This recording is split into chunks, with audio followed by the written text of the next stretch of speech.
آدمی کامیاب ہوگا جو نبی کا دامن پکڑے گا، اور وہ برباد ہوگا جو نبی کا دامن چھوڑ دے گا۔ بھائی یہ بات تو صحیح ہے نا؟ مدینہ پاک میں فجر کی نماز ہوئی۔ مدینہ پاک میں کون سی نماز ہوئی؟ بڑا عجیب واقعہ، کبھی کبھی تو میرے دوستوں ہنسنا بھی آتا ہے، رونا بھی آتا ہے، ایسا عجیب و غریب واقعہ۔ مدینہ پاک میں فجر کی نماز ہوئی، ہمارے نبی نے سلام پھیرا، السلام علیکم ورحمۃ اللہ، السلام علیکم ورحمۃ اللہ، فجر کی نماز ہو گئی۔ ایک دیہات کے رہنے والے صحابی آ گئے۔ کہاں کے رہنے والے؟ دیہات سمجھتے ہو نا؟ چھوٹا سا کوئی مدینے کے قریب میں کوئی وادی، کوئی گاؤں، کوئی ولیج ہوگا، وہاں سے ایک صحابی آئے، اور وہ صحابی ایسے آئے پورے بدن پر پسینہ اور پورے پہننے کے کپڑے بھی نہیں، صرف سطر چھپانے کے کپڑے۔ ہمارے نبی نے جیسے فجر کی نماز پڑھائی، سامنے آ کر بیٹھ گئے، السلام علیکم۔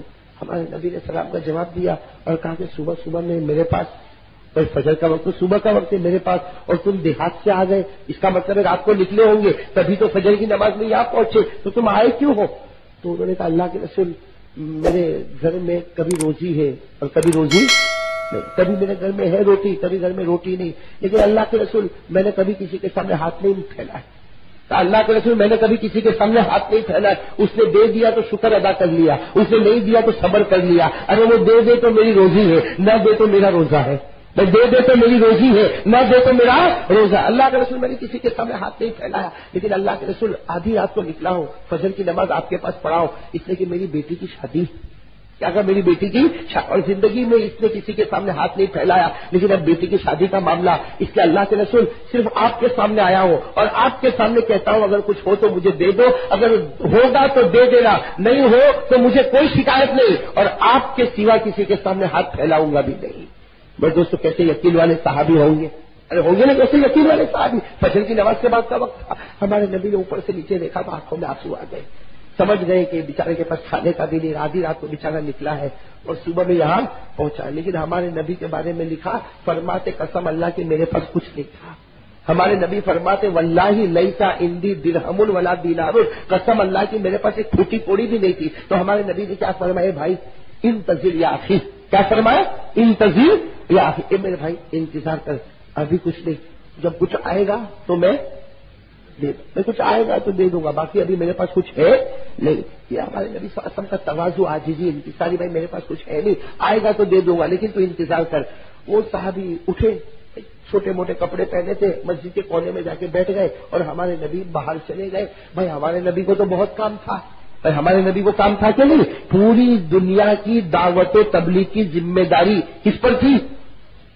ارے کون؟ پوری دنیا کی دعوت اور تبلیغ کی ذمہ داری ہمارے نبی پر تھی۔ قرآن کریم میں کہا ان لک فی النہار سبحا طویلا، قرآن کریم نے کہا اے نبی دن بھر میں آپ کے اوپر بہت لمبا چوڑا کام ہے، نبوت کی ذمہ داری آپ کے کندھوں پر ہے۔ بس ہمارے نبی دعوت و تبلیغ میں گئے تو بھول گئے کہ میں مسجد میں ان کو چھوڑ کے آیا ہوں۔ کن کو چھوڑ کے آیا ہوں؟ میں کن کو چھوڑ کے آیا؟ وہ دیہات والے۔ ہمارے نبی چلے، ظہر کے وقت میں ہمارے نبی مسجد میں آئے تو ہمارے نبی ٹھہر گئے، اس لیے کہ وہ صحابی ابھی بھی کونے میں بیٹھ کے قرآن پڑھ رہے ہیں۔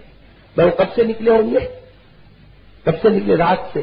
ظاہری بات ہے وہاں کسی نے ان کو کچھ کھلایا پلایا ہوگا، بھائی وہ غریبی کا زمانہ، کسی نے نہ کھلایا نہ پلایا۔ ہمارے نبی جب ظہر کے وقت میں آئے تو دیکھا کہ وہ تو ابھی بھی مسجد کے کونے میں بیٹھے انتظار کر رہے ہیں۔ خیر جیسے ظہر کی نماز ہوئی، السلام علیکم ورحمۃ اللہ، السلام علیکم ورحمۃ اللہ، وہ پھر سامنے آ گئے اور کہا اللہ کے رسول کچھ ہوا؟ کہا اللہ کے رسول کچھ بندوبست ہوا ہو تو ٹھیک ہے، نہ ہوا ہو تو کوئی بات نہیں۔ ہمارے نبی کی آنکھوں میں آنسو آ گئے، کہا قسم اللہ کی کچھ نہیں۔ کیا فرمایا؟ قسم اللہ کی میرے پاس کچھ نہیں ہے، اور کسی کو کہنے بھی شرم آتی ہے میرے پاس کچھ نہیں ہے۔ ہاں اگر تو انتظار کر سکتا ہے تو اثر تک انتظار کر لے۔ ہمارے نبی نے کیا فرمایا؟ انتظر یا اخی الی العصر، اثر تک اگر انتظار کر سکتا ہو تو کر لے، باقی میرے پاس کچھ ہے نہیں۔ اور یہ کہ اگر ہمارے نبی نے دودھ کا پیالہ منگوایا اور وہ صحابی کو پلا دیا، بھائی دودھ کا پیالہ کم از کم ان کو پیٹ میں کچھ تو جائے، دودھ کا پیالہ پیٹ میں گیا۔ ہمارے نبی نے فرمایا ہو سکے تو اثر تک انتظار کرنا۔ پھر ہمارے نبی پھر چلے گئے اثر کی نماز میں، جب ہمارے نبی آئے اور اثر کی نماز پڑھائی اور سلام پھیرا، السلام علیکم ورحمۃ اللہ، السلام علیکم ورحمۃ اللہ، وہ صحابی پھر سامنے آئے، کہا اللہ کے رسول کچھ انتظام ہوا؟ اللہ کے رسول نے کیا فرمایا؟ نہیں۔ ارے کہو نا اللہ کے رسول نے کیا فرمایا؟ نہیں۔ تو کہا کہ میں جاؤں؟ ہمارے نبی نے کہا چلے جاؤ، اس لیے جاتے جاتے راستے میں کہیں مغرب پڑھنا پڑے گی، اور جاتے جاتے عشاء ہو جائے گی، تم چلے جاؤ، اندھیرا بھی ہو جائے گا، چلے جاؤ، ویسے میرے پاس کچھ انتظام ہوا نہیں۔ وہ صحابی چہرہ، بھائی کوئی بھی صحابی ہو، کوئی بھی انسان ہو، چہرہ اتر جائے گا کہ نہیں اتر جائے گا؟ بھائی رات کا نکلا ہوا مسافر، فجر سے بیٹھا ہوا مسافر، عصر کا وقت ہو گیا، چہرہ بالکل اتر گیا، کہا ٹھیک ہے اللہ کے رسول جا رہا ہوں۔ جب وہ جانے لگے تو ہمارے نبی نے فرمایا بھائی ذرا ایک چیز تجھے دے دوں، جب تو آیا ہی ہے تو ایک چیز دے دوں، ایک کام کر، یہ باہر کسی کے پاس سے بوتل لے کر آ۔ کیا لے کر آ؟ بوتل سمجھتے ہیں نا، جس کو اردو میں کہتے شیشی اور عربی زبان میں کہتے قارورہ، عربی زبان میں کیا کہتے ہیں؟ تو ہمارے نبی نے فرمایا اسی بالقارورہ و بالقصبہ، ایک بوتل لے کر آ اور ایک لکڑی لے کر آ، ایک بوتل لے کر آ اور ایک لکڑی لے۔ وہ گئے بیچارے، ایسا بھی تو فجر سے ظہر کچھ ملا نہیں، ظہر سے عصر کچھ ملا نہیں، ادھر ادھر کہیں گئے، ایک چھوٹی سی بوتل لے کر آئے اور ساتھ میں ایک لکڑی لے کر آئے۔ ہمارے نبی نے کہا بیٹھ جا، بچھا دیا ان کو۔ وہ سوچنے لگے یہ بوتل اور یہ لکڑی، میں کچھ سمجھ میں آ رہا؟ یہ بوتل یہ لکڑی، ہمارے نبی نے کیا کیا؟ وہ لکڑی دیکھو، یوں لکڑی لی، ہمارے نبی نے یوں اپنی پیشانی پر گھمایا تو کیا آیا ہوگا؟ پسینہ۔ وہ بوتل میں ٹپکا دیا، پھر اس کے بعد ہمارے نبی نے اس طرح اپنے گھال مبارک پر لکڑی کو گھمایا، کیا آیا؟ پسینہ۔ وہ بوتل میں ٹپکا دیا، پھر یوں اپنی کلائیوں پر پھرایا اور پھر وہ پسینہ ٹپکا دیا، پھر اپنی پنڈلی پر گھمایا اور وہ پسینہ ٹپکا دیا، بوتل بھر گئی، بوتل بھر گئی۔ ہمارے نبی نے وہ لکڑی مبارک اپنے پاس رکھی اور کہا کہ جا یہ لے کر جا، اذهب بالقارورہ، جا لے کر جا۔ یہ وہ کہاں کے رہنے والے تھے؟ وہ کہنے لگے اللہ کے رسول یہ کیا کروں گا؟ بھائی آج اگر کسی کو کوئی پسینہ دے تو لے کے جائے گا؟ ارے لے کے جائے گا؟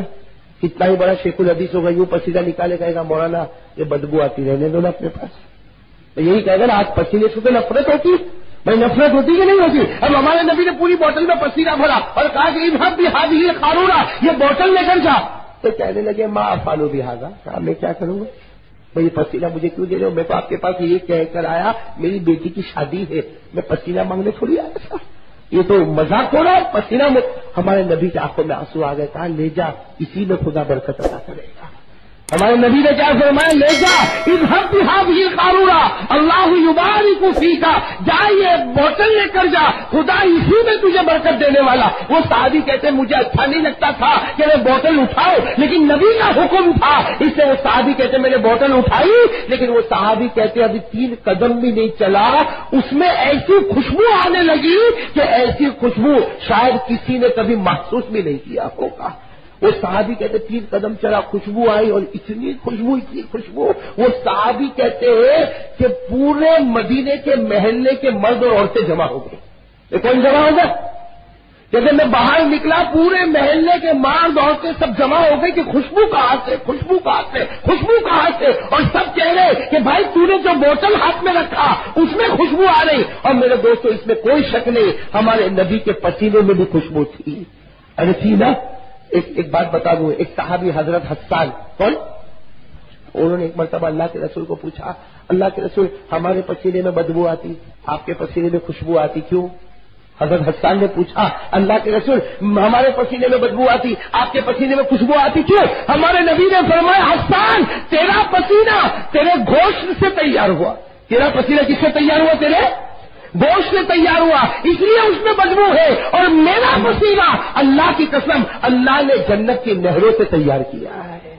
بھائی جنت، اس کا مطلب ہوا کہ وہ بوتل میں پسینہ نہیں تھا بلکہ جنت کی خوشبو تھی۔ میں جنت کی، اب ہوا کیا؟ حدیث پاک میں لکھا وہ صحابی یوں بوتل لے کے جا رہے اور سب جمع ہو گئے اور سب کیا کہتے؟ سب کہتے بھائی ایک قطرہ تو دے دے، ایک قطرہ تو دے دے۔ یہ کیا کہہ رہے؟ کسی کو نہیں دوں گا، میرے پیچھے پیچھے چلو۔ بھائی وہ صحابی کیا کرے؟ میرے کون سی نماز کے بعد اثر کی؟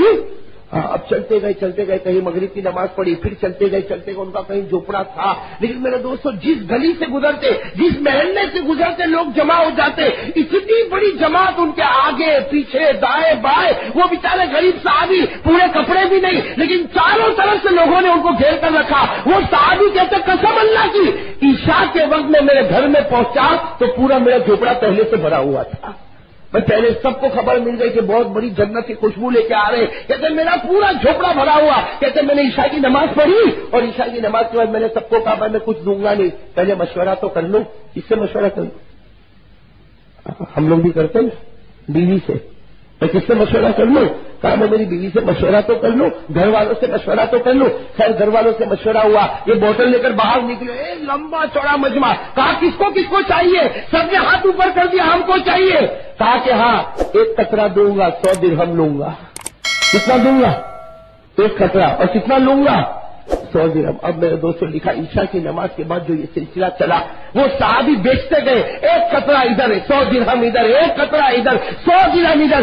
عشاء کے بعد سے جو سلسلہ چلا تو فجر تک، اور فجر کی نماز پڑھی، اور فجر کی نماز کے بعد اپنے گھر میں آئے اور بیوی کو کہا کہ وہ بوتل تو بتاؤ۔ وہ بیوی نے جب بوتل دی، وہ صحابی کہتے اللہ کی قسم 1 قطرہ بھی اس میں سے کم نہیں ہوا تھا، 1 قطرہ بھی اس میں سے کم۔ میرے دوستوں یہ کس کا کمال ہے؟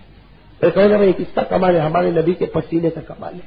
میں کس کا کمال ہے؟ ہمارے نبی کے، جس سے ہم کو نفرت آتی ہے وہ نبی کے پسینے کا یہ کمال ہے۔ قسم کھا کے کہو جس کا پسینہ اتنا مبارک ہوگا کہ وہ صحابی مالدار بن گئے، وہ صحابی مالدار بن گئے جس کا پسینہ اتنا مبارک ہوگا، قسم کھا کے کہو کہ وہ نبی کا چہرہ اگر مبارک ہوگا تو نہیں ہوگا۔ لیکن آج ہم جوانوں کو وہ چہرہ اچھا لگتا ہے، اگر نبی کا چہرہ اچھا لگتا ہے نہیں میرے دوستوں، داڑھی سے تو نفرت ہو گئی ہم لوگوں کو، ارے ہو گئی کہ نہیں ہو گئی؟ اور میں جوانوں کو نہیں کہتا، میں نے تو کئی بوڑھوں کو دیکھا 60 سال کی عمر، 70 سال کی عمر، وہ بھی سنڈے مارننگ 60 سال 70 سال۔ میں کبھی کبھی کہتا ہوں ارے بھائی معافی چاہتا ہوں بزرگ بھائی، لیکن میں کہتا ہوں کہ ارے بھائی تو شوہر بنا، باپ بنا، دادا بنا، نانا بنا، لیکن افسوس ہے آج تک کوئی محمدی نہیں بنا۔ میں 70 سال کی عمر ہو گئی تو اب تک محمدی اب نہیں بنا تو کب بنے گا؟ میں باپ بنا، شوہر بنا، سب مٹھائیاں لٹائی گئی، دادا کا لیبل مل گیا، نانا کا لیبل مل گیا۔ ارے میرے دوستوں دادا اور نانا بننا بعد کی بات ہے، پہلے محمدی بن جا، میں پہلے محمدی بن جا۔ لیکن